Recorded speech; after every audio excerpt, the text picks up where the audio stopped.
What's up, everybody? Today I'm going to show you exactly what you need to have a successful Airbnb, especially as a tiny house, a basement, or like a detached in-law suite. And at the end, I'm going to break down exactly how much money our Airbnb tiny house is bringing in every single month. So let's get right into it. So I decided to film this video right here in my backyard in the actual tiny house. I thought it would be fun to give you an idea of what you can do with something small but mighty. So first thing first, in no particular order, what is your differentiating factor? And look, that's a good thing to ask in any competitive arena. Like, what makes me different? Like, you have to know the answer to that question in any form of business. So a few things that are super important is having a clear sense of style, color coordination, having a theme. Oh my gosh, having a theme is super important. And you have to become or embody something like a stylist or an interior designer. And look, I'm not saying that you have to become like Martha Stewart or anything. You just have fun with it. I just have fun talking. But I am a firm believer that if you obsessively plan and research and create Pinterest boards and read style magazines and watch interior designers on YouTube and watch architectural digests and all of these things together, like, you can accomplish a sophisticated and stylish space that people will be excited to stay at. Now let's talk about location, because that is really important, and that's one of the things that actually surprised us the most. So our Airbnb is actually located near the airport, and I was under the impression that the majority of our guests were going to be those looking for a quick crash pad before an early morning flight, or, you know, just somewhere to stay if they were just passing through town. But this was not the case. The majority of our guests were coming because they wanted a tiny house experience. So if you think that your Airbnb needs to be located in like a trendy downtown location with rooftop access, that is not the case. You can have a wildly successful Airbnb even if you're outside the city or even in a rural part of town. It almost doesn't matter your location. It matters more so about the experience that you're willing to provide people. They wanted a getaway. They wanted to experience tiny living, and this is the novelty that we provided. For example, if your Airbnb has a lot of natural light coming in, you can create something like an indoor garden. You can put plants on every windowsill. You can create some sort of like plant wall, and that will create sort of like a magical, whimsical theme in there. And there are people that will book it simply because of that. Another cool idea that I saw that blew my mind and had me ready to book this other Airbnb, I saw an Airbnb with a vintage theme, and it was amazing. It had a record player with a dope collection of old school vinyls. It had a VCR with VHS tapes, and it had like all of the best movies from the 90s. These are the things that create an experiential experience for your guests. These are the things that separate your Airbnb from a freaking Hilton or a Hampton Inn or a Motel 6. They don't have the capacity to create a curated experience like that. And that's where having an Airbnb gives you the upper hand over hotels. And next thing we have to talk about is value. And listen, guys, I'm a relatively, frugal person. I don't need much. And if I'm traveling, especially by myself, I'm probably gonna go with the cheapest option.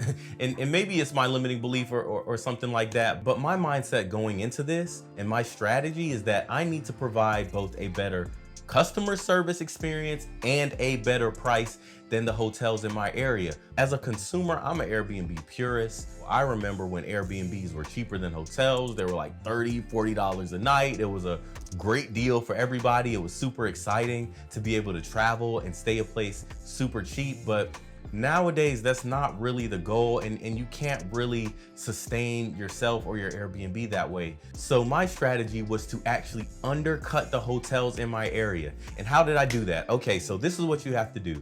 You need to go on Google, Expedia, all of these things. Look up all of the hotels in your immediate area. Figure out what that average price is. So in my area, the highest price hotel is around $150 a night, and the lowest price like motel was like about $85 a night. So I said, you know what? Although deep down, personally, I feel like I'm providing similar value to the higher price hotels. I need to undercut them to give somebody a reason to stay in my backyard versus staying at a hotel that they may be familiar with. And so I priced my Airbnb at $96 on the weekdays and $102 a night on the weekends. That was the perfect sweet spot for those traveling that didn't want to pay a super cheap price for a motel, but also didn't want to pay a really high price for one of the higher end hotels. And for the hotels that were similarly priced to my Airbnb, we offered more value than those hotels. So the next question is, how do you add more value than the hotels? Well, it's simple. Like, hotels are kind of cheap. You know, they like to charge you for everything. They'll put a nice bottle of water in your room and then try to charge you for the water if you drink it. That's crazy. So what I do is I include snacks in my Airbnb, free snacks. I include good coffee in my Airbnb. I include a couple bottles of water for free in my Airbnb.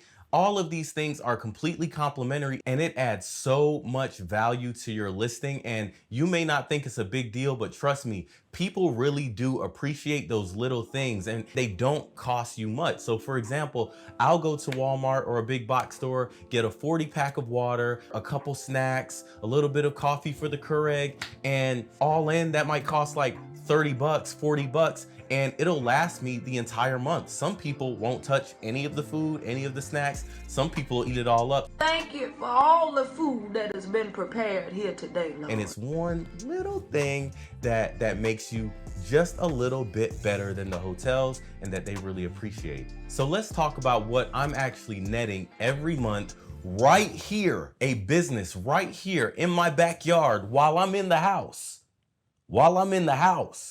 Let's talk about what this Airbnb in my backyard, or what an Airbnb in your basement or in your in-law suite could be netting you every single month very easily. Now, keep in mind, this is a super small, tiny house. It can only fit 2 people.